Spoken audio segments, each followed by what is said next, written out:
ಎಲ್ಲರಿಗೂ 83ನೇ ಮಿನಿ ವ್ಲಾಗ್ಗೆ ಸುಸ್ವಾಗತ. ಈ ವ್ಲಾಗ್ ಬಂದು ಏಕಾದಶಿ ದಿನ ಮಾಡಿದ್ದಾಗಿರುತ್ತೆ. ಬೆಳಗ್ಗೆ ಎದ್ದು ಮನೆನೆಲ್ಲ ನೀಟಾಗಿ ಕ್ಲೀನ್ ಮಾಡಿ ಕಾಫಿ ಕುಡ್ದು ಟಿಫನ್ ಮಾಡಕ್ಕೆ ಟೈಮ್ ಇರ್ಲಿಲ್ಲ ಅನ್ಬಿಟ್ಟು ಒಂದ್ಸತಿ ಸಾರು ಮಾಡೋಣ ಅಂತ ಮುಲ್ಲಂಗಿ ಹುಳಿ ಮಾಡಿದೆ. ದೀಪಕ್ ಮನೆ ಕಡೆ ಏಕಾದಶಿ ದಿನ ಈ ತರ ಒಚ್ಚಾವ್ಗೆ ಮಾಡ್ತಾರೆ ಅಕ್ಕಿ ಹಿಟ್ಟಲ್ಲಿ. ಅದು ಗಂಟಾಗಿತ್ತು, ಬರ್ತಾ ಇರ್ಲಿಲ್ಲ ನೀಟಾಗಿ ಒತ್ತಿದ್ರು. ಸ್ವಲ್ಪ ಹೊತ್ತು ಸರ್ಕಸ್ ಆದ್ಮೇಲೆ ನೀಟಾಗಿ ಒತ್ತಿದ್ವಿ, ನೀಟಾಗಿ ಬಂತು. ಆ ಒಚ್ಚಾವಿಗೆ ಸ್ವಲ್ಪ ಹಾಲ್ ಪಾಯಸ ಅಂತ ಮಾಡ್ತಾರೆ, ಅದನ್ನ ಹಾಕೊಂಡ್ ತಿನ್ನೋದು, ಅದೇ ಟಿಫನ್ ಆಗಿತ್ತು. ತುಂಬಾ ಬಟ್ಟೆ ಇತ್ತು ಅಂತ ಬಟ್ಟೆನ ಮಡಿಸ್ತಾ ಇದ್ದೆ. ಒಂದ್ ಕಡೆಯಿಂದ ನೀಟಾಗಿ ಎಲ್ಲಾ ಕೆಲ್ಸಾನು ಮಾಡ್ಕೊ ಬಂದ್ರೆ ನಮ್ ಲಡ್ಡು ಇದನ್ನಲ್ಲ, ಇನ್ನೊಂದ್ ಕಡೆಯಿಂದ ನೀಟಾಗಿ ಎಲ್ಲ ಕೆಲಸ ಮಾಡು ಮಮ್ಮಿ ಅಂತ ನೀಟಾಗಿ ಎಲ್ಲ ತೆಗ್ದಾಕ್ತಾ ಇರ್ತಾನೆ. ಇವಾಗ ತಾನೇ ನೀಟಾಗಿ ಗುಡಿಸಿ ಮ್ಯಾಟ್ ಹಾಕಿ ಕೂರಿಸ್ದೆ, ಅಷ್ಟು ಬೇಗ ಅಲ್ಲಿ ಅಷ್ಟು ಆಟ ಸಾಮಾನ ತೆಗ್ದಾಕಿದ್ದಾನೆ. ಅಲ್ಲಿಂದ ಇಲ್ಲಿ ಬಂದು ಇಲ್ಲೇನೋ ಬಾಕ್ಸ್ ಸಿಕ್ಕಿದೆ ಅಂತ ಅದನ್ನು ತೆಗ್ದಾಕಿದ್ದಾನೆ. ಹಾಗೆ ಮತ್ತೆ ಬಿಫೋರ್ ವ್ಲಾಗ್ ಅಲ್ಲಿ ಹೇಳಿದ್ನೆಲ್ಲ ಬಾಳೆಗೊನೆ ಇದೆ ಅಂತ ಅದನ್ನ ಇವತ್ತು ಕಟ್ ಮಾಡ್ತಾ ಇದ್ರು. ಹಂಗೆ ಸ್ವಲ್ಪ ಕಳೆ ಇತ್ತು ಅಂತ ಕಳೆನೂ ಕೇಳ್ತಾ ಇದ್ರು. ನೋಡಿ ನಮ್ ಲಡ್ಡುದು ವಾಕರಲ್ಲಿ ಎಷ್ಟು ಗಲೀಜಿದೆ. ಸೊ ಅವಾಗ ಎಲ್ಲಾನು ಓಪನ್ ಮಾಡಿ ನೀಟಾಗಿ ಕ್ಲೀನ್ ಮಾಡ್ತಾ ಇರ್ಬೇಕು.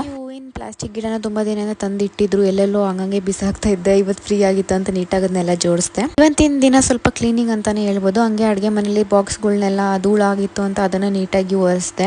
ಏಕಾದಶಿ ದಿನ ಪೂಜೆ ಮಾಡಿಲ್ಲ ಅಂದ್ರೆ ಆಗುತ್ತಾ? ಬೆಳಗ್ಗೆ ಅಂತೂ ಮಾಡೋದಕ್ಕೆ ಟೈಮ್ ಸಿಗಲ್ಲ, ನಾನು ಬಿಫೋರ್ ವ್ಲಾಗಲ್ಲೇ ಹೇಳಿದ್ದೀನಿ. ಸೊ ಸಾಯಂಕಾಲ ನಾನು ಪೂಜೆ ಮಾಡಿದ್ಮೇಲೆ ನೈಟ್ ಊಟ ಮಾಡಿ ನಂದಿನ ಮುಗಿಸ್ದೆ. ನಿಮ್ಗೆ ಏನಾದರೂ ನನ್ನ ಮಿನಿ ವ್ಲಾಗ್ಸ್ ಇಷ್ಟ ಆಗಿದ್ರೆ ಲೈಕ್ ಮಾಡಿ, ಶೇರ್ ಮಾಡಿ, ಕಮೆಂಟ್ ಮಾಡಿ. ಹಾಗೆ ಯಶು ದೀಪಕ್ ಯೂಟ್ಯೂಬ್ ಚಾನಲ್ನ ಸಬ್ಸ್ಕ್ರೈಬ್ ಮಾಡ್ಕೊಳ್ಳಿ.